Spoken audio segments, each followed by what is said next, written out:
Have you ever tried to teach a cat to play the piano? No? Well, you should, not because it's a practical use of your time, but because trying is one of the most absurd things we do. We try to fit things into boxes that don't belong in boxes. We try to create order from madness. We try to convince the universe to slow down, to give us a few extra minutes in the day. We try to tie our shoes while running. And somehow, we believe we can get away with it. We build castles out of sand when we know the tide will come and destroy them in a matter of seconds. But we still build them. Why? Because trying is never about the destination. It's the absurdity of starting something we know deep down has no guarantee of success, yet we do it anyway. You know, people are terrified of trying. They're afraid of what might happen if they actually step forward, even for a second. It's like they think trying means they've committed to an outcome, and if they fail, well, there's no coming back from that. But trying isn't about reaching the other side. It's not a test, not a race. It's the moment before anything happens that counts. It's that small, shaky step into the unknown that shakes something loose inside you, even if you have no idea what it's supposed to be. You know what's crazy? We all have dreams. Big, small, doesn't matter. We all have something we want to do, something we wish we could try. But how many of us actually go for it? If you're being honest, most of us hold back.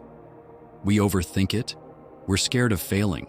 Or worse, we're scared of looking stupid. But if you never try, you'll never know, and that's a fact. I've seen it 1,000 times. People stay stuck in the same place because they're too scared to try. They stay safe, never even dipping a toe into what could be. And I get it. The fear, the anxiety, the shame of being wrong in front of everyone. But you can't live like that forever. Fear will hold you hostage if you let it. Well, what if you just tried anyway?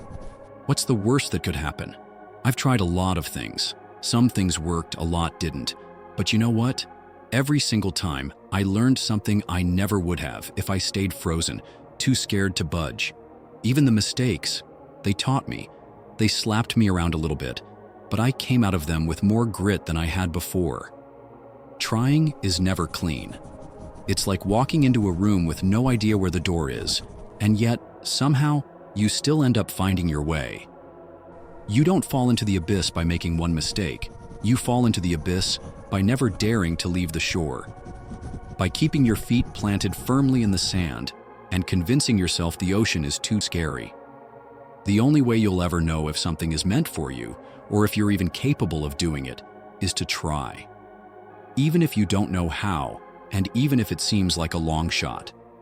Trying is never about the outcome. The point is the act of showing up when it would be easier not to. It's about getting into the ring when you know there's no applause waiting for you at the end. And that's where we miss the beauty. Because we spend so much time imagining the applause, we forget to notice how alive we feel while we're failing. There's something deeply human in that absurdity, the willingness to take something impossible and walk straight into it, arms wide open. We're not good at this. We're not supposed to be. But maybe that's the point. The failures, the awkwardness, the ungraceful attempts that leave you wondering what on earth you were thinking. They remind you that you're here, in this moment, right in the middle of trying.